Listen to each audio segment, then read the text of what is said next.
Ikaw ang lahat ng hinala. Pagpapala'y bumubuhos na. Sa kaniya'y nagagaling na. Sa kaniya'y may pagmamahal.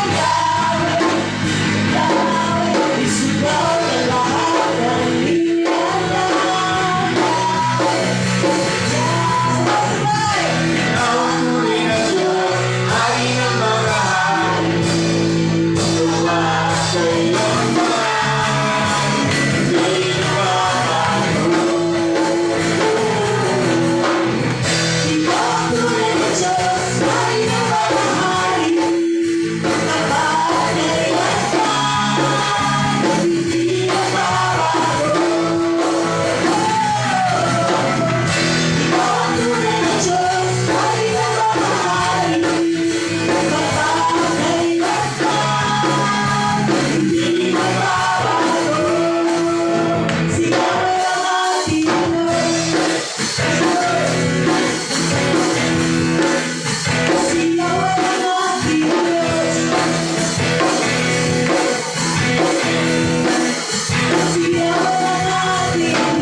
Yes, Lord. Sasayaw sa tuwa at pasasalamat, tatalon sa galak, pagpupuli sa sasayaw sa tuwa at pasasalamat, tatalon sa galak, pagpupulihan ka, sasayaw sa tuwa at pasasalamat, tatalon sa galak, pagpupulihan ka, pagpupulihan ka, sa biyaya mo lamang ako nabubuhay, sa biyaya mo lamang ako nakakatuloy, sa biyaya mo lamang ako kumakapit, ang lahat ito'y biyaya mo sa amin. Sa biyaya mo lamang ako nabubuhay, sa biyaya mo lamang ako nakakapatuloy, sa biyaya mo lamang ako kumakapit, ang lahat ito'y biyaya mo sa amin. Hallelujah! I want everybody to participate, ha? Pag sinabing sasayaw, sasayaw. Pag sinabing tatalon, tatalon. Amen ba? Yung mga bata, dapat may energy kayo. Kayo ang pinakabata dito. Go! Sasayaw sa tuwa at pasasalamat, tatalon sa galak, pagpupurihan ka, sasayaw at pasasalamat, tatalon sa galak, pagpupurihan ka, minsan ka, sasayaw sa tuwa at pasasalamat, tatalon sa galak, pagpupurihan sa sasayaw sa tuwa at pasasalamat, tatalon sa galak, pagpupurihan ka, pagpupurihan ka, sa biyaya mo lamang ako nabubuhay, sa biyaya mo lamang ako nakakapatuloy, sa biyaya mo lamang ako kumakapit, ang lahat ito'y biyaya mo sa amin. Sa biyaya mo lamang ako nabubuhay, sa biyaya mo lamang ako nakakapatuloy, sa biyaya mo lamang ako kumakapit, ang lahat ito'y biyaya mo sa amin. Ang lahat ito'y biyaya mo sa amin. Ang lahat ito'y biyaya mo sa amin. Hallelujah! Salamat sa biyaya mo, Panginoon.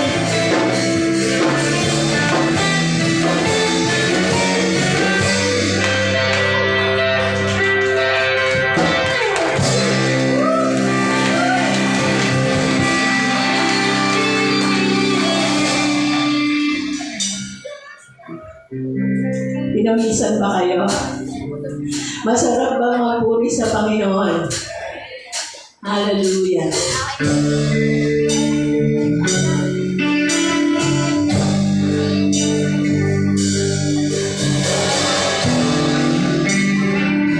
Purihin ka, O Diyos.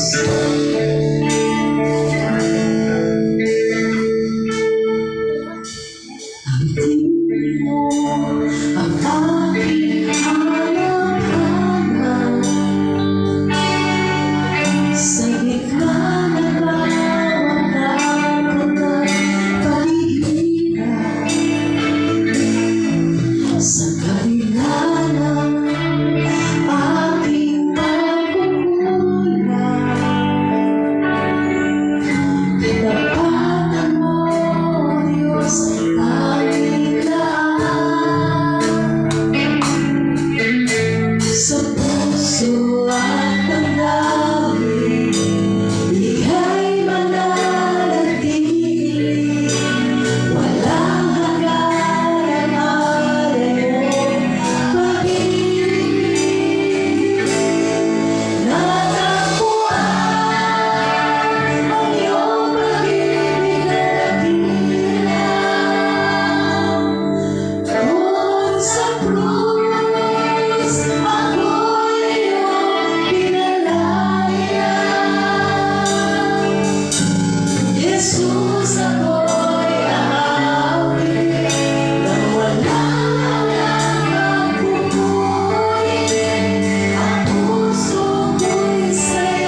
Napapakumbaba sa iyong presensya. Minsan ba itataas ang aking mga kamay sa Diyos na hamangin sa aking natunay ko ang alay ko ay pusong basa ng mapapakumbaba sa iyong presensya. Alay ko ay pusong basa nagpapakumbaba sa iyong presensya. Maghari ka.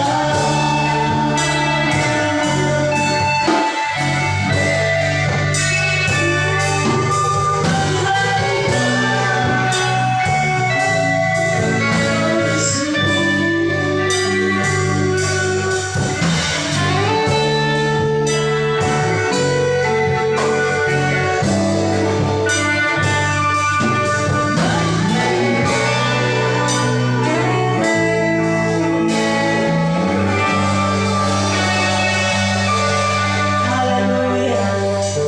Hallelujah. Maghari ka, O Diyos. Sa puso namin, sa buhay namin, sa bansa namin. Narito kami, O Diyos. Patuloy na lumalapit sa iyo. Patuloy na nagpapakumbaba sa iyo, Panginoon. Patuloy na kinikilala ka, Panginoon. Patuloy na nananampalataya sa iyo. Patuloy na tumitingin sa iyo. Na ikaw ang Diyos na makapangyarihan sa lahat. That is beyond every circumstance, beyond every situation. Lord, salamat, Panginoon, sa umaga nito, sapagkat ikaw ang Diyos na patuloy na nabigyan namin ng kalungkuran, Panginoon, sa aming pagpupuri, Panginoon. Patuloy namin tinataas ang iyong pangalan. Patuloy namin dinadakila, Panginoon, ang iyong pangalan. Patuloy namin pinapasalamatan ka, Panginoon, sa piyala mo. Salamat po, Panginoon. Pinupuri ka namin. Pinasasalamatan ka namin sa pangalan ni Jesus. Amen.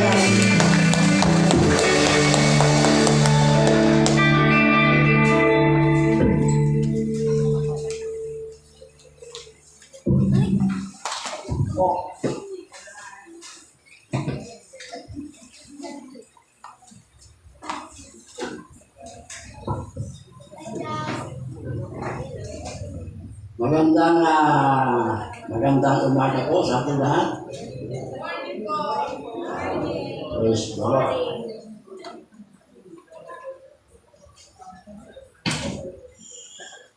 Sige po, hintayin natin makaupo yung music team. Okay. Maraming bakante dito sa unahan. Ayan.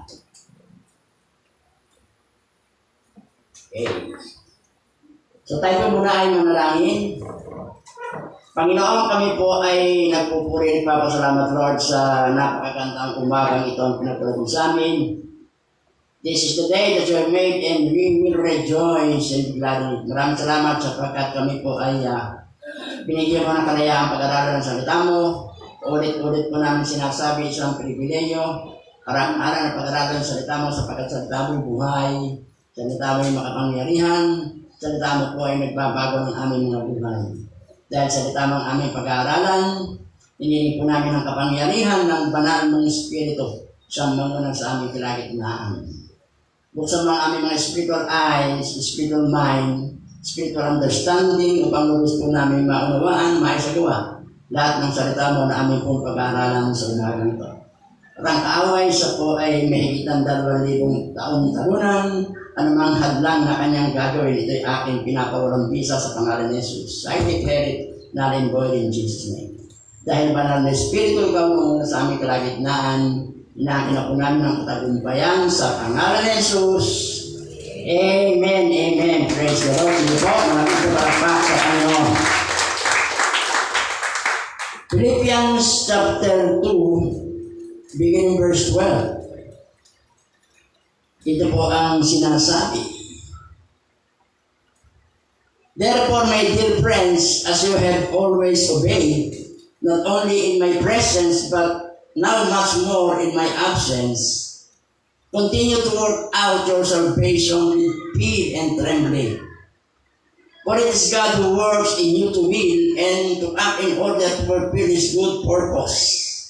Do everything without grumbling or arguing, so that you may become a blameless, pure children of God without fault in warped and crooked generation. Then you will shine among them like stars in the sky, as you hold firmly to the word of life, and then I will be able to boast on the day of Christ that I did not run or labor in vain. But even if I am being poured out like a drink offering on the sacrifice and service coming from your faith, I am glad and rejoice with all of you. So you should be glad and rejoice with me. Ang Diyos po ang magpapala ng kanyang banal at makapangyarihang salita na ating pong pag-aaralan sa umagang ito. Hallelujah. So ang pamagat po ng ating pag-aaralan, shine like star.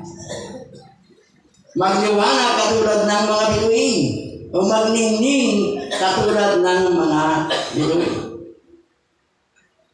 Dito po sa passage na ating pong binasa, sa Apostol Pablo po ay nagbahagi na napakano po kahalaga yung personal obedience sa ating pong pagbabahagi po ng Ebanghelyo ng ating pong Panginoong sa Kristo. Ulitin po natin. Dito po sa passage na binasa natin ay isinare ni Paul kung bakit napakalaga po yung personal na obedience natin sa pagbabahagi po natin ng Ebanghelyo.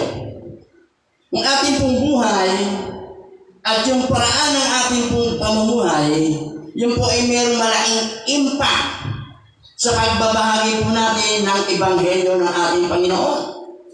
Napakalaga po yung buhay natin at yung paraan ng ating pong pamumuhay. Tayo po tinawag para po yung kagandahan ng liwanag ni Kristo ay magningning sa ating pong mga buhay. So po yung tunay na liwanag, tinawag tayo upang yung liwanag ni Jesus Christ magningning sa ating buhay, magningning sa kamagitan po ng paraan ng ating pong pamumuhay. Tayo po tinawag to shine like stars dito po sa mundong madilim habang ibinabahagi po natin ang Ebanghelyo po ng ating pong Panginoon sa Kristo sa mga taong nakapalibot po sa atin. And this shining like star, ito po may kinalaman sa ating pong obedience to God. Kasi hindi po tayo makakapagbahagi ng Ebanghelyo kung hindi po tayo sumusunod sa Panginoon. Personal obedience is important not just because we belong to Christ. Yung pong personal obedience, hindi na mahalaga dahil tayo po'y pag-aari ni Kristo, ito sabi ng Bible, kundi napakalaga po ng personal obedience sapagkat pinapakalaga sa ating, ito may mahalagang bahagi ng gospel witness. Malaking bahagi po yung buhay natin. Amen. Kasi po ang ating ibinabahagi mabuting balita. So kinakailangan yung nagbabahagi ng mabuting balita, yung kanyang buhay ay mabuting balita. Kaya nga shine like star. Tayo po'y magliwanag, magningning katulad ng bituin habang ating pong binabahagi sa mundong madilim yung pong kaligtasan o yung pong Ebanghelyo ng ating pong Panginoong Jesucristo. Dito po sa binasa natin, Philippians chapter 2 verse 12 hanggang 18, tayo po'y binigyan ni Paul ng tatlong napakalagang tagubilin patungkol sa ating personal obedience at sa ating pong pag-witness kay Jesus Christ. Hindi po kasi maghihiwalay yun. Yung personal obedience at yung pong sharing of the gospel, hindi po maghihiwalay. Kasi kung tayo ay masunurin kay Kristo, automatic, ibabahagi po natin yung pong ebanghelyo ng ating pong Panginoon sa Kristo. So nagbigay po siya ng 3 important instruction regarding our personal obedience and our witness to Christ. Tatlong instruction. So tatlo po yung ating mag-aaral. Una, work out our salvation. Pangalawa, back up our witness with our lives. Pangatlo, rejoice in the sacrifice we made for others. So, umpisa na po natin. Romans number 1, work out our salvation. Sabi po sa verse 12 and 13, therefore, my dear friends, as you have always obeyed, not only in my presence, but much more in my absence, continue to work out your salvation with fear and trembling. For it is God who works in you to will and to act in order to fulfill His good purpose. Pag ginagamit po natin yung work out our salvation sa isip ng tao, trabahuhin mo yung iyong kaligtasan. Pag trabahuhin mo, yun po yung kasi isipan ng iba eh. Nung nababasa ng work out your salvation, na nasa isip nila, pag trabahuhin mo yung kaligtasan. Amen. Work out our salvation. Gawin mo, trabahuin mo palabas yung iyong kaligtasan. Work out your salvation. Yung kaligtasan na nasa loob, ilalabas po natin. Yung po hindi natin pagtatrabuhan yung kaligtasan, kasi ang kaligtasan po hindi pinagtatrabuhan. Yan po yung biyaya ng Diyos sa pamagitan ng pananampalataya natin sa Ephesians 2:8-9. So siya, pag work out your salvation, yung kaligtasan na sa atin, ilalabas natin, ibig sabihin manifestations of our salvation, good works. Amen po ba? Verse 12 to 13 have to do with working out of our salvation in personal relationship or obedience to God. Pasanin po natin yung verse 12 para maintindihan natin. Therefore, my dear friends, as you have always obeyed, not only in my present, but now much more in my obedience. In my absence. As you have always obeyed. Ibig sabihin, sumusunod na po sila. Sa verse 12, pinagpatuloy, continue to work out your salvation with fear and trembling, for it is God who works in you to will and to act according to His good purpose. It will work out your salvation. Marami po ang naku-confuse dito. Marami po ang nalilito kasi nasa isip na pagtrabahuan mo yung kaligtasan. Marami po ang nalilito na akala po nila pagtrabahuan. Yung kaligtasan sa matapang sabi ng Bible, we are saved, tayo pinaligtas sa biyaya ng Panginoon sa pamagitan ng ating pananampalataya. Kaya iba nagtataka, sabi ng Bible, tayo naligtas sa biyaya ng Diyos dahil sa ating pananampalataya. Bakit sinasabing pagtrabuhan natin ang ating kaligtasan? What is this working out of our salvation? And who's supposed to do the working it and it us or ang Diyos? So, tingnan po natin again.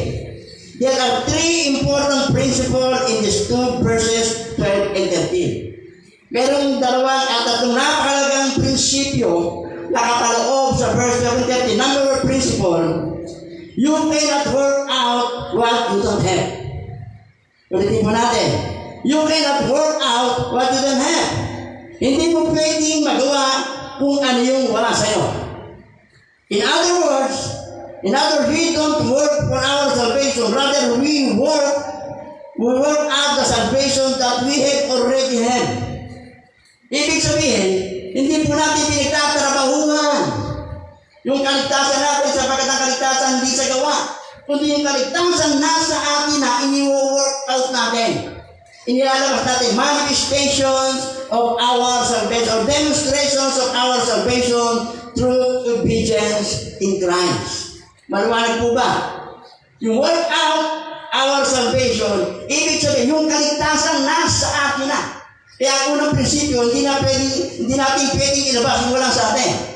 Yung kaligtasan nasa atin na. Kaya sabi ni Paul, work out your salvation. Ipakita mo yung kaligtasan mo. Ipakita mo, i-demonstrate mo yung kaligtasan mo. Amen. Palakpakan po natin ang Panginoon. Salvation is by faith through grace. Sabi po na Ephesians 2:8, for it is by grace you have been saved through faith, and it is not from yourself, it is the gift of God, not by works, so that no one can boast. No amount of good works or personal effort will ever earn our salvation. Amen. Miski anong gawin po ng tao, miski anong kabutihan ang kanyang gawin, hindi po siya maliligtas. Amen. Kaya kung titignan po na napakarami pong tao, yung mayayamang mga tao, mga philanthropist, nag-donate po sila sa mga simbahan, sa mga institusyon, na kung akala po nila, yung kanilang ginagawang kabutihan sa kapwa ay magliligtas po sa kanila. Amen. Ang kaligtasan is by faith. We are saved by faith, not by works. Pero hindi ibig sabihin, wala nang lugar yung mabuting gawa sa Christian life. Good work is the fruits of our salvation. Yung mabuting gawa, yan ay bunga ng kaligtasan natin. Kaya sabi ko, work out your salvation. Ilabas mo yung bunga ng iyong kaligtasan. Good work is the result of our salvation. Amen. Work out your salvation. I-demonstrate po natin yung kaligtasan natin sa pamagitan ng mabuting gawa. I-demonstrate po natin kaligtasan natin sa pamagitan ng pagbabahagi ng Ebanghelyo ng ating Panginoong Diyos. Kasi ang kaligtasan, hindi pwedeng nasa loob lang yan. Kakawala po talaga yan. Amen. Kakawala yan, at kakawala po niyan, ipakikita ng ating buhay. Amen. Yung kaligtasan po, nakikita yung ebidensya sa pang-araw-araw po nating pamumuhay. Amen. Demonstration of our salvation. Palakpakan po natin ang Panginoon.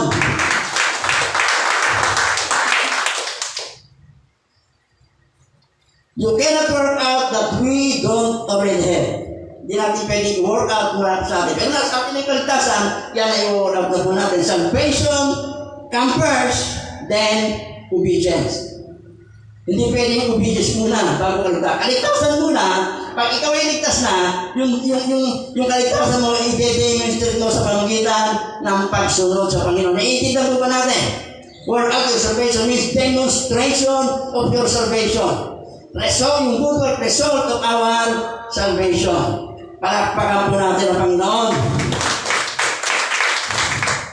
Number 2 principle, to sa verse 13. Don't take the working out of our salvation lightly.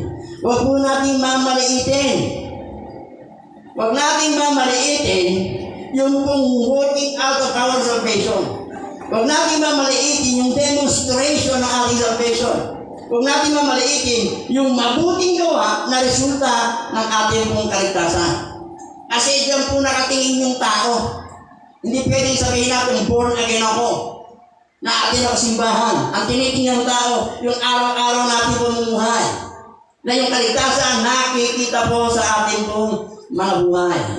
Hindi yung nakikita yung maating po tayo, linggo-linggo sa gawain, umating tayo sa maraming pagtitipon. Pero kung hindi po nakikita yung bunga ng kaligtasan sa ating buhay, wala pong power yung salita po ng Diyos na ibabahagi po natin. Naintindihan po natin. Amen. Kaya sabi po sa verse 12, don't take the working out of our salvation lightly. Huwag po natin mamalitin. Sabi ng verse 12, continue to work out your salvation with fear and trembling. Don't take our salvation for granted. Amen. Ibig sabihin, huwag po tayo maging casual Christian.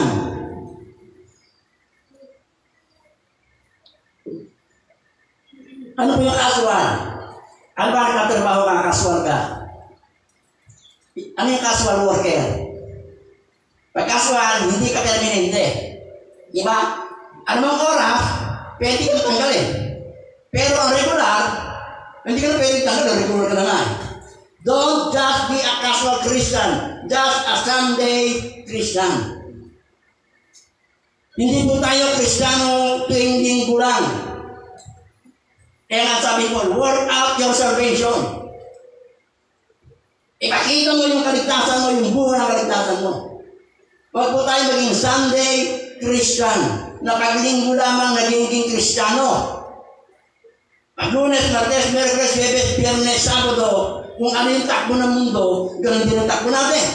Pagdating ng linggo, born again na naman tayo. Pagdating Lunes, pagdating magbuburin natin yung ating uniforme, hindi rin siya gano'n. Kaya sabi niyo po, work out your salvation, ipakita mo. Kung sino man, kung saan ka na andun. Kung nasa trabaho ka, sa gitna ng kalagitnaan ng hindi mano ng para, ipakita mo na ikaw ay ligtas sa pamagitan ng pamumuhay mo araw-araw. Amen. Palakpakan po natin ang Panginoon. Amen. We are saved by faith, but according to obedience. Salvation is not only something we receive, but something we do. Ang kaligtasan hindi lang isang bagay na talaga natanggap natin, regalo ang kaligtasan eh. Pero yung regalo natanggap natin, kinakailangan ilabas mo natin. I-demonstrate mo natin. Amen. Working out of salvation means obedience. Showing the evidence of our salvation to others. We have to demonstrate our salvation to others every day sa pagitan po ng pang-araw-araw nating pamumuhay. Demonstrate our salvation. Sabi ng Biblia, we are the light and salt of the earth. Tayo'y ilaw at asin ng sanlibutan. Kaya nga ang pamagat natin, shine like star. Kasi ang ginagawa po natin mundo ay madilim. Dark world. Kaya tayo naging ilaw upang maliwanagan yung po nasa kadiliman. At yung liwanag natin, samantay na rin nakikita ng tao. Parataan ng tao. Nagkaroon halimbawa, 1,000 tao ang kasama mo, nasa kalagitnaan ka pero nagliliwanag ka. Kasi bakit nakikita yung resulta ng kaligtasan sa'yo? Kasi yung mundo ginagawa po natin madilim. Tayo ay from darkness to light. We are called from darkness to light. Mula kadiliman, dinala tayo sa liwanag. At muli tayo binabalik ng Panginoon sa kadiliman upang yung nasa kadiliman madala po natin sa liwanag. At madadala lamang po natin sa liwanag yung nasa kadiliman kung tayo po ay nagliliwanag sa kanilang kalagitnaan. Di ba? Pero kung tayo po ay babalik sa kadiliman pero hindi tayo nagliliwanag, bakit sila madadala? Shine like star. Sa kalagitnaan ng kadiliman na andun ka, nagliliwanag upang maakit mo, papunta sa liwanag. Palakpakan po natin ang Panginoon. Hallelujah. Don't take the work out of salvation lightly. Demonstrate it every day. Ipakita po natin araw-araw yung bunga ng ating pong kaligtasan. Amen. Pangatlo po na principle, verse 7-13,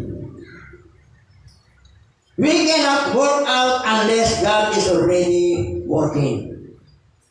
Hindi po natin maipakita yung demonstrations of our salvation kung hindi naunang kumilos ang Diyos sa ating buhay. Kaya natin na ilalabas, na i-demonstrate yung kaligtasan natin sapagkat kumikilos, naunang kumilos si Lord sa buhay natin. Yung kilos ni Lord sa ating buhay, yun po yung inilalabas natin, nakikita ng tao. Amen. We cannot work out unless God is already working. Sabi po ng verse 13, for it is God who works in you to will and to act according to His good purpose. Siya po yung naglalagay, yung kalooban niya, para yung kanyang layunin ay mailabas po natin. Yung mabuting gawa, sharing of the gospel. Sabi sa Tagalog, sapagat ang Diyos ang kumikilos sa inyo upang inyong naisin na isagawa ang kanyang kalooban. Sino yung naglalagay ng will sa atin? Yung pong Panginoon. Para, sabi po dito sa Tagalog, para maisagawa ang kanyang kalooban. Paano natin magagawa kay kalooban? Siya po yung kumikilos sa atin para yung kalooban niya magawa po natin. Amen. Demonstrations of our salvation. We cannot earn salvation on our own. Alam po natin, hindi man natin kikitain kaligtasan. Ito po yung pananampalataya sa biyaya ng Panginoon. We cannot work out our salvation on our own. Hindi rin po natin mailalabas ang demonstration of faith sa pamagitan ng natin. Yung po sa biyaya ng Panginoon yung kumikilos. So yung nagsasangkap sa atin, yung kalooban niya ilalagay sa atin upang yung layunin po niya ay matapot po natin. Amen. Remember, God is the one who began this good work in us. Sabi po ng Ephesians 1:6, And He is the one who will carry it into completion. In fact, this is the reason we are to work out our salvation with fear and trembling, because God is working in us. Sapagkat Diyos po yung nagtatrabaho sa ating pong mga buhay. The God who created the universe is alive and working in us. Yung Diyos na lumikha sa libutan ay nasa ating buhay na buhay at kumikilos po sa buhay natin. Kasi kung hindi po kikilos sa buhay natin, hindi po tayo hindi po natin magagawa yung pinagagawa ng Panginoon. Yung ginagawa po sa ating buhay, yun po yung inilalabas natin, ibinabahagi natin. Amen, isa po yung nagbabago ng ating mga buhay. Palakpakan po natin ang Panginoon.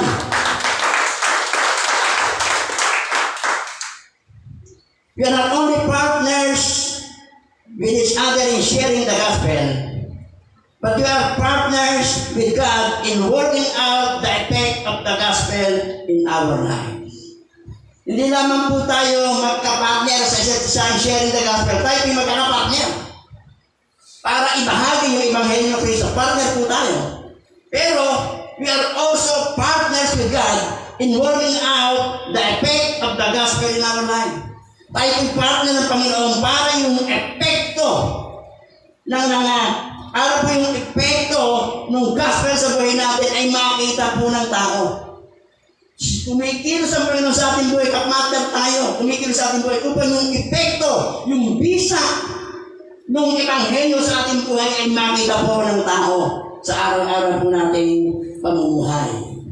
God is working on changing both our desire and our action. Amen. Ang Diyos po ang kumikilos sa atin para baguhin yung ating mga desire, yung ating pong mga action. Kasi yung desire po ng tao makasarili. Minsan yung action natin makasarili. Ang Diyos ang kumikilos para baguhin yung ating pong mga desire. Bakit po kayo naandito ngayon? Umatay ng gawain. Kasi binago ng Diyos yung desire natin. Di ba? Hindi binago ng desire natin, baka wala tayo dito. Linggo kasi, haki-haki tayo, nasa labas. Di ba? Nasa mundo tayo, nagmumuli. Pero dahil binago ng Diyos yung ating desire, nagagawa natin yung kulobo niya. Nakakadala tayo sa gawain. Nababago yung action natin. Sino nagbabago? Hindi po tayo yung ating pong Panginoon Diyos ang nagbabago ng ating mga buhay. God wants us to win and to act according to His good purpose. God has a good purpose for our life, but we need to live out of it. May magandang layon sa ating buhay, pero kailangan ipakita po natin yung magandang layon nito sa ating buhay sa pamagitan po ng demonstrations of our salvation. Hallelujah. So ano po yung three principle? We cannot work out what we do not have. Kung wala yung kaligtasan sa atin, na hindi natin pwedeng ilabas yung bunga ng kaligtasan. Don't take the working out of salvation lightly. Huwag mo tayong maliitin. Ibig sabihin, every day, we must demonstrate our salvation. We cannot work out unless God is already working. Hindi natin may work out o mapapakita yung bunga ng kaligtasan natin hanggat hindi kumikilos ang Diyos. Maliban ang Diyos ang kumilos sa ating pong mga buhay. In other words, God's works come first, but we need to work. It is God's work that empowers our work. Yung kilos ng Diyos sa ating buhay, yung po yung nag-empower para po maipakita natin yung resulta, yung epekto ng Ebanghelyo sa ating pong mga buhay. Palakpakan po natin ang Panginoon. Amen. Bakit po mahalaga na i-demonstrate po natin yung ating kaligtasan? Bakit mahalaga na makita ng tao yung bunga ng kaligtasan sa ating mga buhay? Bakit po mahalaga? Sapagkat nakataya po dito yung Ebanghelyo ng ating pong Panginoon sa Kristo. If we say that we are a Christian and yet we do not obey Christ, then we deny by our own lives that the gospel has the power to save and change our life. Kung tayo po sinasabi natin, tayo po ay Kristiyan, pero hindi tayo sumusunod kay Kristo, pinakakaila po natin sa pamilya ng ating sariling buhay, yung kapangyarihan ng Ebanghelyo na baguhin ng ating buhay. Parang pinapakita natin na walang kapangyarihan yung gospel. Ulitin po natin, kung sinasabi po natin tayo Kristiyano, pero hindi tayo sumusunod sa Panginoon, pinagkakaila po natin yung power ng Ebanghelyo to save and to change life. Di ba? Kasi Kristiyano tayo eh. Pero kung nakikita ang kapwa natin, hindi tayo sumusunod, parang pinakikita natin na wala pa lang kapangyarihan yung Ebanghelyo na magbago ng buhay. Wala pang kapangyarihan ng Ebanghelyo para iligtas tayo. Amen. This is our first instruction. What our salvation. Personal obedience is an essential part of our gospel witness. Palakpakan po natin ang Panginoon. Pag sinabi natin tayo ligtas, nakikita po yan sa pang-araw-araw na pumuhay. Number 2 instruction ni Paul, verse 14 to 16.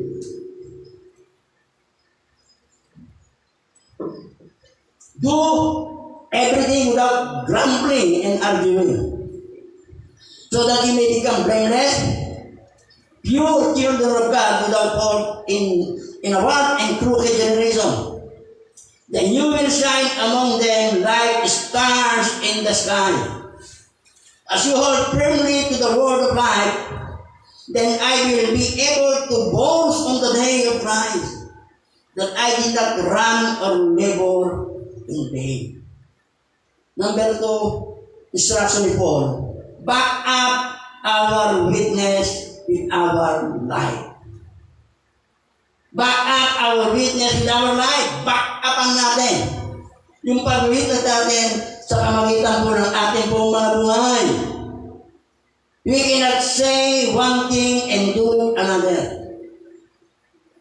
Hindi po pwede na sinasabi mo yung katotohanan, pero ang ginagawa mo naman ay kasinungalingan.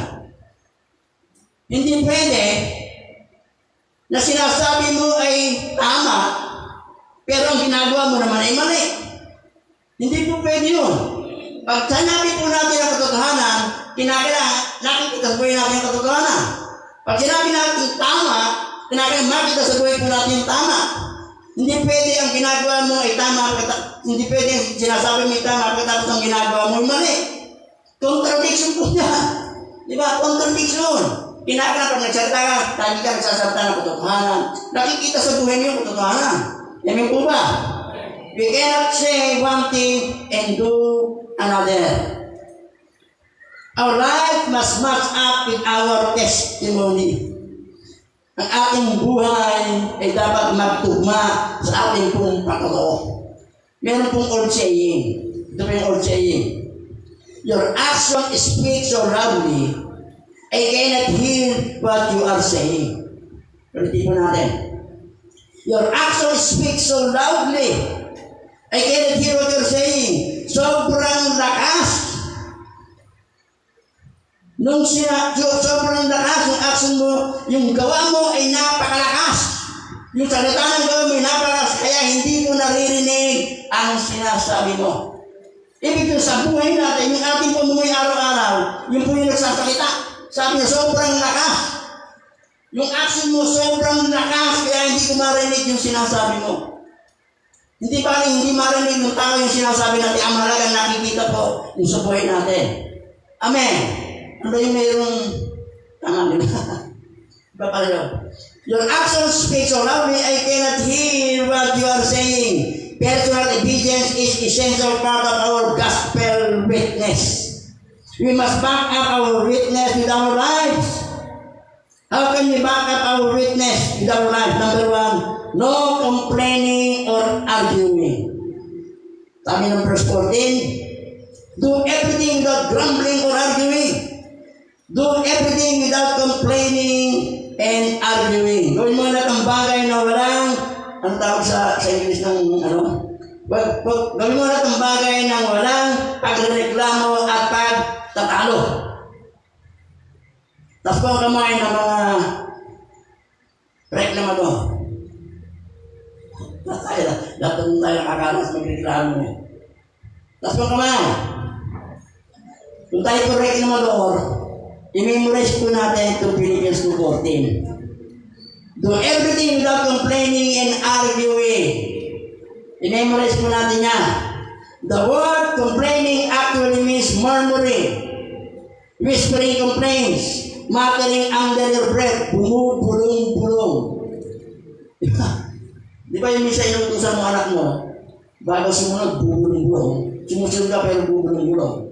Yung po yung murmuring, yung po yung complaining. Amen. Pag pinagutas mo ng plato, nagugas ng plato, pero habang nagugas ng plato, salita ang salita. Diba? Sino yun? Habang nagugas ng plato, bakit ako na naman, nagugas na ako kanina. Ako nagugas kanina ng tanghali, bakit ako na naman. Ginagawa mo, pero reklamo ka na reklamo. Pag tayo may ginagawa, at habang tayo reklamo tayo ng reklamo, hindi mo nakakaligot sa Panginoon, kasi tayo po yung naghugas. Naghugas tayo, o ginagawa natin, pinagagawa ng Panginoon, ng ating magulang, ng bukal sa puso. Amen. Hindi po yung magbubulong-bulong. Taas po yung kamay ng bubulong-bulong pag naghugas ng pinggan. Yan po yung problema sa Israel, ng mga Israelites sa wilderness. Yan po yung problema ng mga Israelites sa wilderness. Pinalaya po ng Panginoon ang Israelite for 430 years of Egyptian bondage sa pamagitan ni Moses. Di ba? Pinalaya sila, ang Diyos pinagpadala ng 10 salot para mapilitan yung pero na palayain po ang mga Israelita. So iniligtas po sila ng Panginoon kay Pero. Nakalaya sila sa Egypt. Naranasan po nila kung paano hinati ng Diyos yung dagat, nakatawid sila. Yung dagat naging highway. Naranasan po nila yan. At yung kanila pong provision sa pagkain, sinuplayan. Araw-araw mayroong mana from heaven. Hindi po sila nagtatrabaho, nag-ano lang sila. Mamumulot araw-araw. Nung sila'y nagsama sa mana, ang Diyos nagpadala ng karni ng pugo. Pag sila'y nauuha, bato lamang ang katapat. Bumubulok yung tubig, bumubukal. Amen. Pag sila'y naglalakbay, sa umaga, meron pong pillar of clouds by day. Para hindi po sila mainitan. Pero hindi yung ginagawa ng Panginoon. Sa umaga naglalakbay sa may pillar of clouds para hindi po sila naiinitan. Sa gabi may pillar of fire para mailawan po sila. So sa kabila po, nung mabubuting bagay na ginawa ng Diyos, meron pa mahimala. The Israelites grumble, complain. Ibalik mo na kami. Balik mo na kami sa Egypt. Di ba? Wala siyang ginawa kundi magreklamo. Sa kabila ng napakaraming bagay na naranasan nila sa Panginoon, pinalaya nga sila 430 years of Egyptian bondage. Pinalaya. Dami lang naranasan na. Pero makaranas na konting hirap. Ibalik mo na kami sa ibalik mo na kami, dinala mo dito para mamatay. Mas masarap kasi masarap ang kinakain namin. Sa kabila ng ginawa ng Diyos, mareklamo sila. Tayo po. Kamusta po tayo? Marami na po bang ginawa ng Diyos sa ating buhay? Napakarami na. Isinubo po ng Diyos si Kristo para mamatay para sa atin. He died for us. Pinatawad ko lahat ng ating mga kasalanan. Pinadalaan banal na Espiritu na nasa atin upang gabayan tayo araw-araw. Binigyan tayo ng bagong layunin. Binigyan ni Lord yung direksyon ng ating buhay. Amen. Narinig na yung ating panalangin. Sinasagot yung ating mga panalangin. Amen. So napakaraming naranasan. Pero, kung nakaranas tayo ng kaunting hirap, nagre-reklamo na tayo. Para po tayo mga Israelita. Di ba? Kaunting hirap, nakakalimutan natin yung mabubuting bagay na ginawa ng Panginoon. Kaya patuloy tayo nagre-reklamo. Sabi doon, do everything without complaining and arguing. Kung meron kang nararanasan, bahagi ng buhay Kristiyano po yan. Amen. Makontento po tayo. Makontento tayo kung ano yung blessing Lord sa atin araw-araw. Kung ilang ang blessing sa Lord sa araw ng linggo, masaya ka.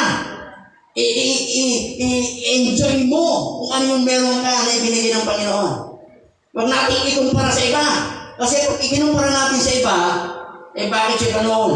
Bakit sila tayo na yung simbahan? Bakit sila? Pag ikinumpara po natin kung ano yung meron tayo sa iba, magre-reklamo po tayo. Hindi po ba? So kung ano yung ibinigay sa iyo ng Panginoon, araw-araw, maging masaya ka, enjoy yung blessing. Pagpasalamat mo sa Panginoon. Amen. Okay po ba? Amen. Enjoy the blessing. Wasan po natin, magreklamo ng magreklamo. Amen. Why do we waste so much time and energy complaining? Bakit po tayo gumugugo ng maraming oras at energy sa pag-complain?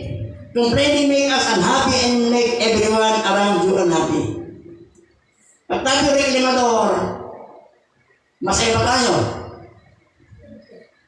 Masaya ba tayo pag tayo reklamador? Hindi tayo nagiging masaya, unhappy. Magiging kasama natin sa bahay, hindi rin masaya yan. Di ba?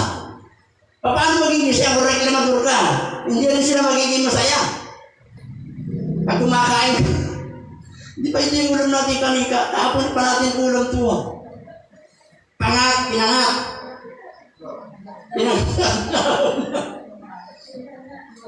Meron po akong kakilala. Pastor po ito, kakilala ko.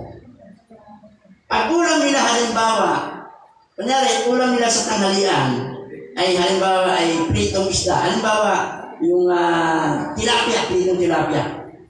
Tapos may kasamang gulay. Pag yun ang inuulam nila sa hapon, hindi nakakain. Hindi na po kakain. Kami po pag nagluto sa tanghalian hanggang gabi na yon. So yung ulam namin tanghalian, tulong din namin sa hapunan. Hanggang kabukasan pa po yun. Pero meron, tatawa ko sa bagay patay na siya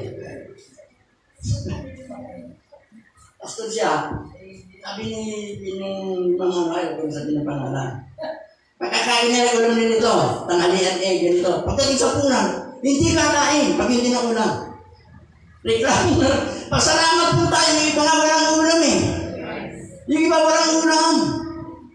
Yung iba asin. Tubig, sinasabaway kape. So, ibig sabihin, ano man meron tayo ngayon, kung ano hawak mo, masayahan ka. I-enjoy mo yung blessing. Kasi kung ano yung meron ka, reklamo, hindi mo ma-enjoy. Mo po ba?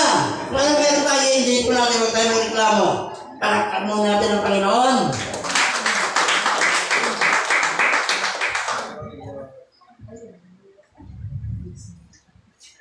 So yun po una, para po natin mabagapan yung bilis natin ng ating buhay. Huwag po tayo reklamo.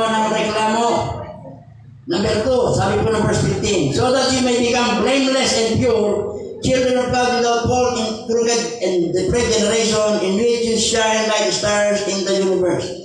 Number 2, para po natin mabagapan yung ating witness ng ating buhay. Stand out from the world. Ibig sabihin, maging iba tayo sa mundo. Maging natatangi tayo sa mundo. Bilang mananampalataya, dapat tayo po ay kaiba sa mundo. Sabi ng incheck, pareho lang, walang pagkakaiba. Dapat nag-stand out po tayo. Amen po ba? Sabi po dito, so that you may become blameless and pure, children of God. Ang idea po dito, hindi ibig sabihin perfecto tayo, hindi na tayo nagkakasala. Imposible po yan. Ang idea dito, yung ating buhay araw-araw, hindi po kakitaan para pagdudahan. Yung ating pagiging Kristiyano, hindi kakitaan para sabihin magkaroon ng question mark. Born again ka ba talaga? Kristiyano ka ba talaga? Di ba meron salitang, yan, born again yan. Ibig sabihin, nakikita sa buhay niya. Yung magiging Kristiyano, hindi yung, born again ba yan? Pareho lang, di ba? Yan ang born again. Born again ba yan? Di ba? So, sinasabi po dito, pinapakita natin, stand out Stand out from the world. Maging iba po tayo. No compromise. Huwag nating hayaan yung mundo na mahakulan tayo base sa pamumuhay natin, hindi sila maniwala. Marami po na mga hindi mananampalataya ang hindi naaakit sa Christianity. Sapagkat yung kakilala po ng Kristiyano, hindi nakikita yung tunay na pamumuhay Kristiyano. Nakikiso. Pag nakita, yung ang kapitbahay namin born again bakit ganun siya? So yung po ang natin, si tayo po ay Christian, body of Christ. Yung kapulaan ng isa, damay po tayo lahat. Kasi Kristiyano tayo kaya pag meron po tayo kasama na nakita natin na nagkakaroon, damay po tayo. Amen. Kaya sabi niya, be shine like stars, magningning po tayo. Magliwanag po tayo sa kalagitnaan po ng hindi mananampalataya. We are children of God, but we often act like a children of the culture. Ibig sabihin, yung kultura mismo. Minsan, ang problema, pag tayo po ay wala na sa church, halimbawa, estudyante ka, nagtatrabaho ka, at ang kasama mo yung napapalibutan ka ng hindi mananampalataya, ang nangyayari, sa halip na ikaw ang maka-impluensya doon sa mga kasama mong hindi mananampalataya, kalapit kay Kristo, ikaw ang nai-impluensya nila. Dapat, pag ikaw nagsusulo ka kasama yung hindi mananampalataya, dapat ikaw yung nakaka-impluensya. Ikaw yung nakaka-akay, hindi yung ikaw ang naakay. Kami sa nagkukwentuhon sila, hindi na maganda kung kasama ka na rin. Nag-compromise ka na. Pero hindi dapat, di ba? Bilang mananampalataya, may kasama ka hindi mananampalataya, kwento na hindi maganda. Dapat ikaw ang ilaw. Ikaw ang sasabayin, hindi dapat pag-usapan yan. Pero minsan ang nangyayari, kwentuhan, kasama mo, nangyayari, nakipag-compromise ka na rin. Kung ano yung ginagawa mo na rin. Sabi na yung check, pareho lang. Palakpakan po natin ang Panginoon.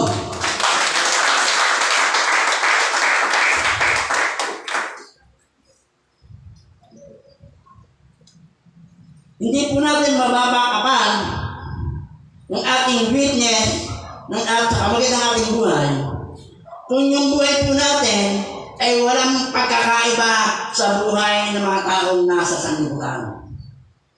Amen. Kaya nga sabi ng Romans, do not compromise. Amen. Sabi ng Romans chapter 12, verse 1 and 2. Huwag natin i-compromisyo. Hindi natin mababakapan yung buhay natin, yung witness sa kamagit natin buhay. Pero yung buhay po natin walang pagkakaiba sa buhay ng mga hindi mananampalataya. The Bible called it, ang tawag po sa mundo, binasa natin, sabi po sa so that you may become blameless and pure children of God without world in a crooked and depraved generation. We live in the dark world that has left the light of God's truth far behind. The world declares independence from God and operate by its own set rule. Yung pong sanlibutan humiwalay sa Panginoon at nag-ooperate sila ng sarilang panutunan. God told us to shine like stars in the midst of dark world. Tinawag po tayo para magliwanag sa kalagitnaan ng dilim. Para sila po yung maakit natin papunta po sa liwanag. Amen. We are the light of the world. Sabi po ng Bible, we are in the world but we are not of the world. Tayo po yung nasa sanlibutan pero hindi tayo taga sanlibutan. Sabi ng Philippians 3:20, our citizenship is in heaven. Amen. Tayo po ay taga-langit. Tapos po kami taga-langit. Walang taga-langit. Tapos kumain nang naniniwala ka ng ating tayo taga-langit. Tingnan mo ako mukhang taga-langit. Halimbawa ganito. Halimbawa mayroong bisita tayong dumating. Biglang pumasok sa pintuan. Maputi siya. Amerikano. Malalaman mo bang Amerikano siya? Pag may pumasok dyan. Paano mo malalaman? Maputi. Saka yung pagsalita niya English. So, ibig sabihin, yung foreigners, pag may pumasok dito, makikita mo yung English sa foreigners dyan. Di ba? Hindi ka tulad pagpasa, hindi, Pilipino yan. Pag foreigners, alam mo. Kasi bakit makikita sa mukha niya sa pagsalita niya? So tayo Kristiyano, dapat makita na Kristiyano talaga tayo. Makita na talagang tagalangit tayo. Amen. Tingnan mo ako sabi mo kung tagalangit. Sabihin mo, wala kang tagalangit. Palakpakan po natin ang Panginoon.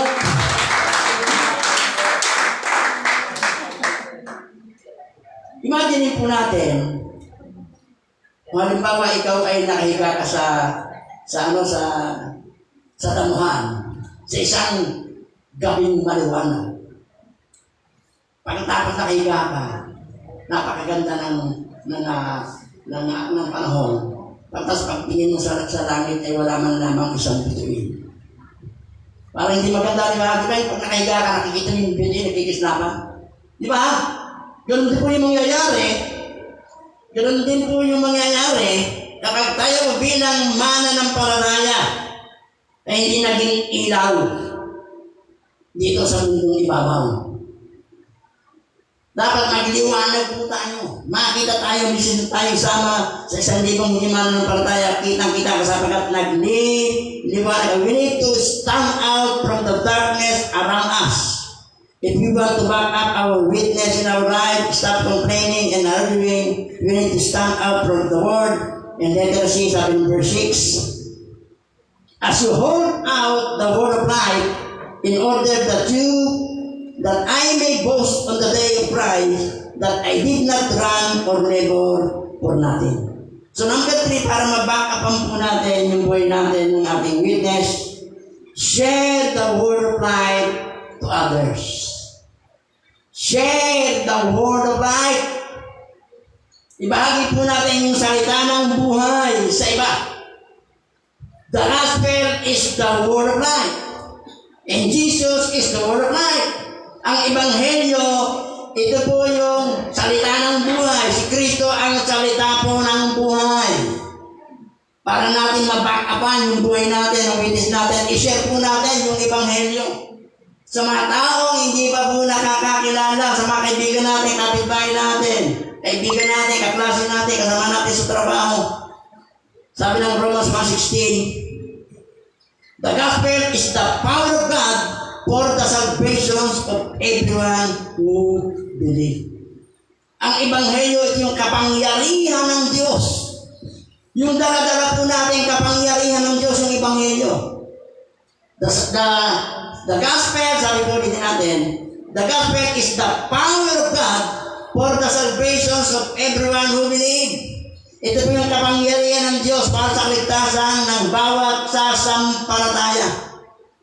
So, yung dala-dala po natin ebanghelyo, kapangyarihan po ng Diyos yan. Yung pinapahagi po natin sa kapangyarihan ng Diyos. So, kapag ibinagi po natin yung kapangyarihan ng ibang ebanghelyo sa iba, at yung buhay po natin ay nagliliwanag sa kanila, matindi po yung power ng Word of God. Sabi po ng Hebrews 4:12, the Word of God is quick and powerful, sharper than any two-bladed sword, piercing even in the dividing asunder of soul and spirit. Makapangyarihan po salita ng Panginoon. Base po yan kung sa nagdadala. Tama po yung sinabi ko, Hebrews 4:12. Yung, for the word of God is living and effective sa King James Version. May King James Version lang.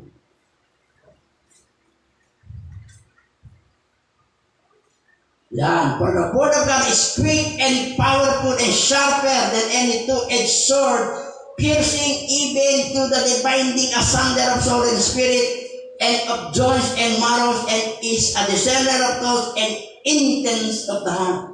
Tumatagos. Doon ang kapangyarihan. Ibig sabihin, yung ebanghelyo yung dala-dala po natin, ito po'y kapangyarihan ng Diyos para sa kaligtasan ng lahat ng sasampalataya. Yung ebanghelyo pong dinadala natin, ibabahagay po natin, kapangyarihan po ng Diyos yan. It is only the good news of Jesus Christ that brings light and salvation. Sabi po ng Matthew 5:14, you are the light of the world. that let your light shine before men. So you and I are to shine like stars in the universe as we share the word of life for others to believe. Dapat nagliliwanag tayo habang ibinabahagi po natin Ebanghelyo para po sila ay maniwala. Di ba? Para maniwala. Nagliliwanag tayo, nakikita yung buhay natin. Kasi yung buhay po natin, meron po tinatawag na presence evangelism. Iba-ibang klase ng evangelism. Meron po presence evangelism. Presence, yung presensya mo. Yung presensya mo, nag-i-evangelize na. Totoo po yan. Mas powerful yung presensya natin, presence evangelism. Yung presensya mo, yung buhay mo, nag-i-evangelize na, mising hindi ka pa nagsasalita. Mas more pag nagsalita po tayo, na nakita nila yung buhay natin. Nagsalita po tayo, dala po natin yung kapangyarihan ng Diyos para sa kaligtasan ng lahat ng palataya. Salamat po sa Panginoon. Nung may nag-share ng gospel na may kapangyarihan ng Diyos, hindi po yung puso natin. Na-born again tayo. Salamat sa Panginoon. Salamat na sa taong ginamit.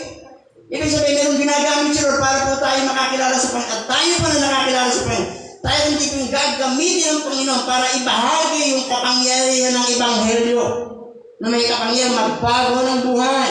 May kapangyarihan upang yung tao mula sa kadiliman mapunta sa liwanag. May kapangyarihan upang ang tao mula sa impyerno pupunta sa langit. Di ba ang sarap? Yung kaibigan mo, araw-araw mong kasama. Pag namatay, pupunta sa impyerno. Pag nabahagian mo ng salita ng Diyos, yung kagalakan, hindi mo kayang unspeakable joy. Sa bakit? Yung ginamit ka nun para mabago yung kanyang buhay. Ginamit ka nun upang mula sa kadiliman, napunta sa liwanag, mula sa impyerno, napunta sa langit. Ikaw ang ginamit. Napakasarap ng pakiramdam. Amen. Di ba yung nakatulong ka? Kaya tayo po, ako personal, araw-araw kong pray yung ginamit ng Diyos, kaya ako yung nag-born again. Ito di rin ako araw-araw kong pray kasi ginamit siya ng Panginoon eh.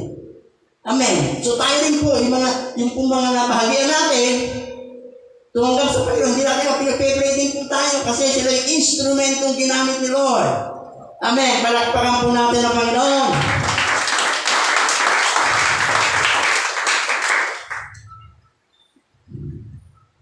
Pansinin po natin. Inuugnay po ni Apostol Pablo yung obedience ng Philippians sa kanyang command sa sarili niyang reward pagbabalik ng Panginoon. Sabi po sa verse 16, in order that I may boast on the day of Christ that I did not run or labor for nothing. Sabi po sa Tagalog. Sa gayon, sa araw ng pagdating ni Kristo ay may ipagmamalaki ako na hindi nawalan ng kabuluhan ng aking pagpapagal sa inyo. May reward, sabi ni Paul. Sabi niya, para pagdating ng araw, pagdating ni Kristo, meron akong ipagmamalaki na hindi nawalan ng kabuluhan yung pagpapagal ko sa inyo. Hallelujah. Ibig sabihin ni Paul,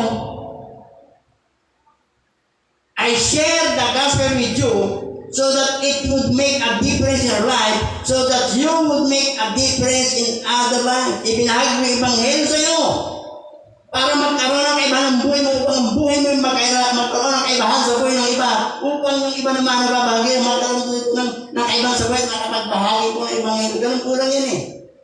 Hindi yung hinto. Hindi yung pagbahagi sa binahagi ang karbuhan, hindi po hinto eh. Kasi talagang dapat mag-dire-diretso. Di ba sabi ko, yung napakinggan mo sa akin, napakinggan mo, ibahagi mo doon sa mga pagkakatiwala mo makipagbabahagi din ng tinulong mo. Ganun lang po yan eh. Tinuluan tayo, babahagi natin tinulong sa atin, tinulong na iba, bahagi. Upang ganun, para lumaganap. Yung iba ngayon, para lumaganap po yung kaligtasan sa napakarami pong tao. Palakpakan po natin ang Panginoon. Sabi niyo po, if you don't live out gospel in your own life and share it with others, then all my work is in vain. Kung hindi nyo ipapamuhay yung Ebanghelyo sa inyong sariling buhay at hindi nyo ibabahagi na wala ng kabuluhan yung paghihirap ko sa inyo. Di ba parang sa atin, yung nagbahagi ka, pagka sa pinaghayaan mo, binago ang buhay, nakita yung demonstration na katapos, nakita mo nagbabahagi ng Ebanghelyo sa iba, katulad sinabi, hindi na walang nakabuluhan yung paghihirap ko. Amen. If you don't live out gospel in your own life and share it to others, then all my work is in vain. Meron pong ginamit si Lord para tayo mag-born again. Sino po may ginamit sa inyo para mag-born again? Sino po yung na-born again na ikaw lang? Talagang nananalangin ka, na umuwi ka. Meron kasing ganun din eh. Yung dinil siya ng Panginoon, nagbasa ng Bible, dinil siya ng Panginoon, nagsiset and si Lord. Pero bihira po yung gano'n. Kalimitan may instrumento ginamit si Lord na magbahagi sa atin ng Ebanghelyo. At kung sino man yung nagbahagi sa atin ng Ebanghelyo, ang kanilang desire, mabago yung buhay natin. At magpatuloy tayo at makita tayong nagbabahagi din sa iba. Yun po yung kagalakan. Miski tayo, di ba? Pag po tayo meron na bahagi ng salita ng Diyos, ang desire po natin, ang gusto natin, mabago yung buhay nila. Pagkatapos makapagbahagi sila sa ibang tao, yun po yung kagalakan. And they wanted to see our lives changed, and they wanted to see we give our lives over completely to Jesus. They wanted to see our lives more and impact for eternity. Ganon din po tayo pag nangyayabahagyan tayo. Gusto natin mabagong buhay nila. Gusto natin magkaroon ng impact ang kanilang buhay sa kanilang community. Gusto natin na makapagbahagi sila ng salita ng Panginoon sa mga tao nasa kalibot ko nila. Hallelujah. Palapakan po natin ang Panginoon. Share the word of life, sabi po doon. Pangatlong paano natin mababakapan. Share to others the word of life. Salita ng buhay. Salitang nagbibigay ng buhay. Tayo po, ilang araw na po tayong halos every Sunday, hindi nawawala po yung salitang share the gospel. Share the gospel. Kasi bakit? Para po talagang matanin sa puso natin, na mandato po natin, na tayo po kapatid ni Kristo para ibahagi po yung Ebanghelyo ng ating pong Panginoon. Palakpakan po natin ang Panginoon.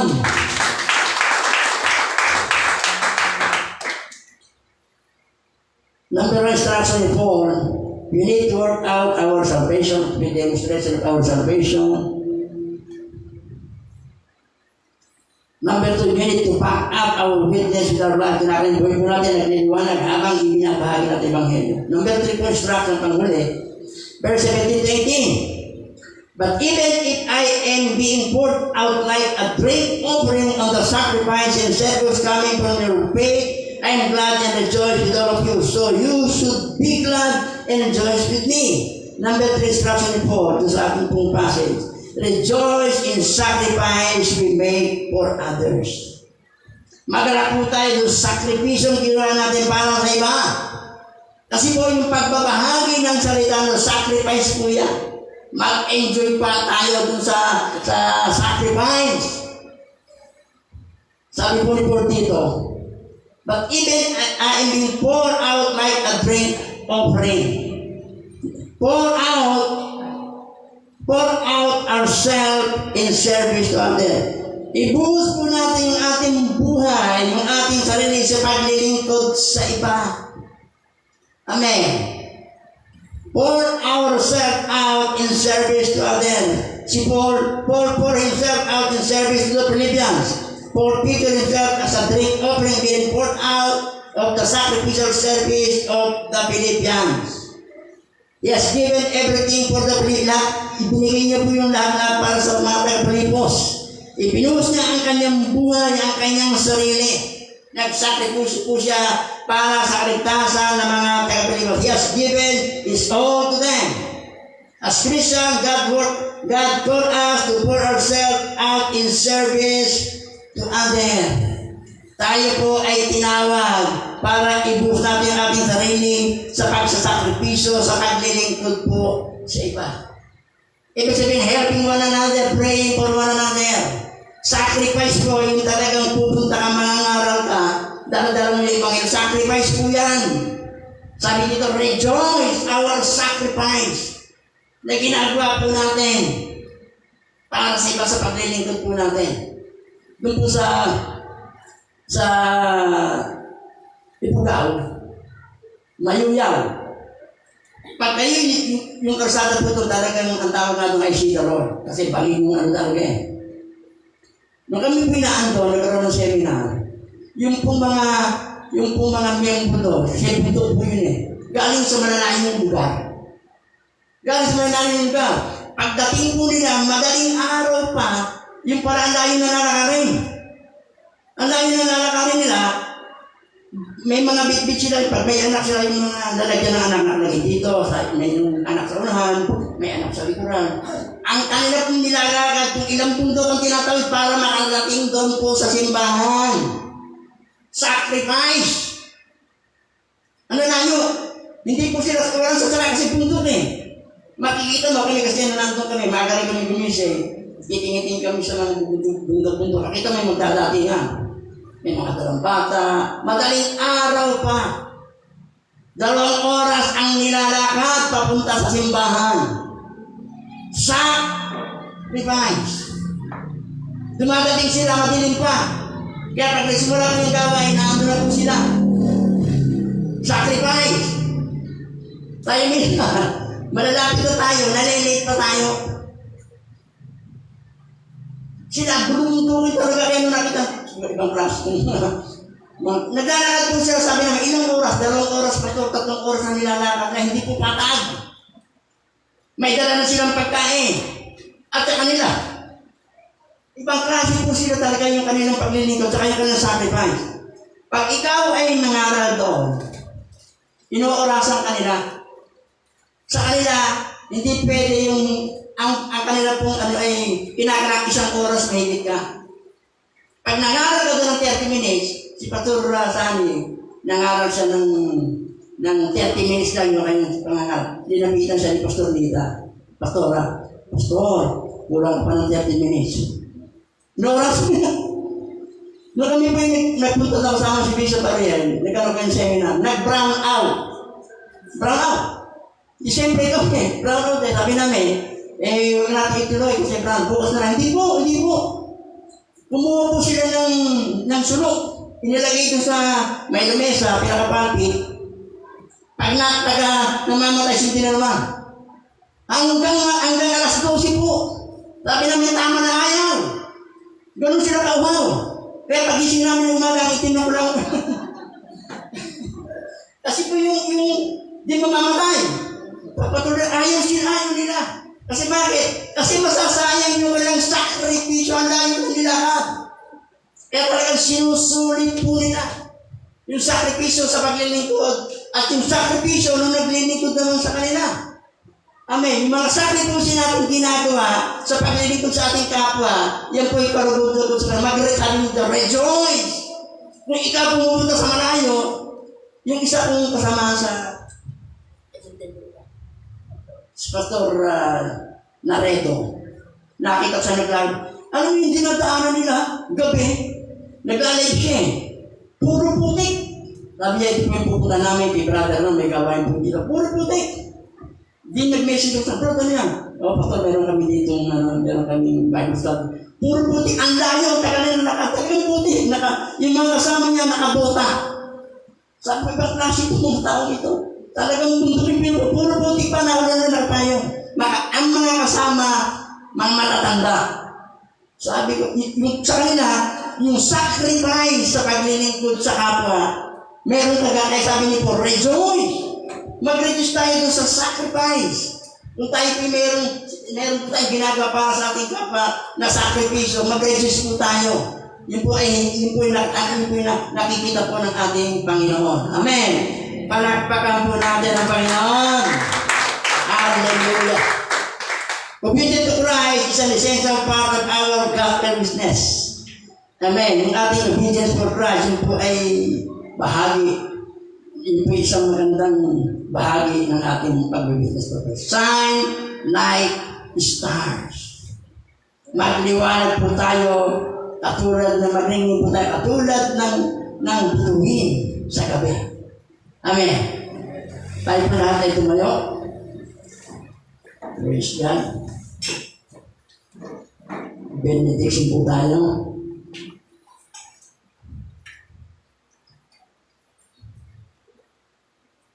Amplified. Numbers chapter 6.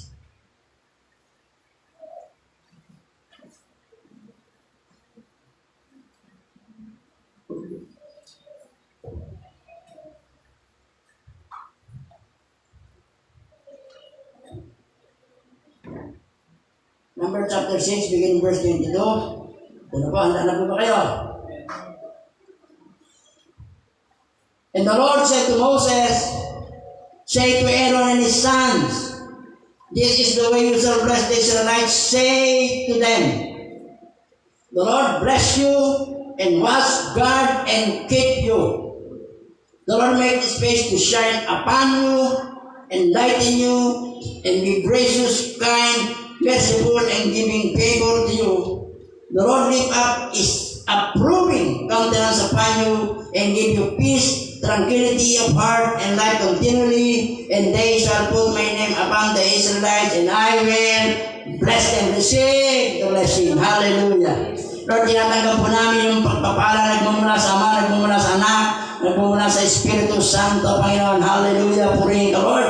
Maraming salamat. Pinupuri ka namin. Maraming salamat sa message mo, Lord, na kami pa bilang mana ng partay dapat magliwanag na parang tala sa kalangitan, Panginoon. Sapagat kami po ay na namumuhay sa gitna ng katiliman, Panginoon.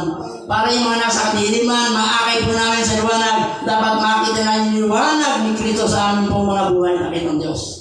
Ipamuhay namin aming kaligtasan, i-demonstrate namin araw-araw at sa po sa demonstration yung pagbabahagi ng Ebanghelyo mo sa mga taong hindi pa po nakakakilala siyo.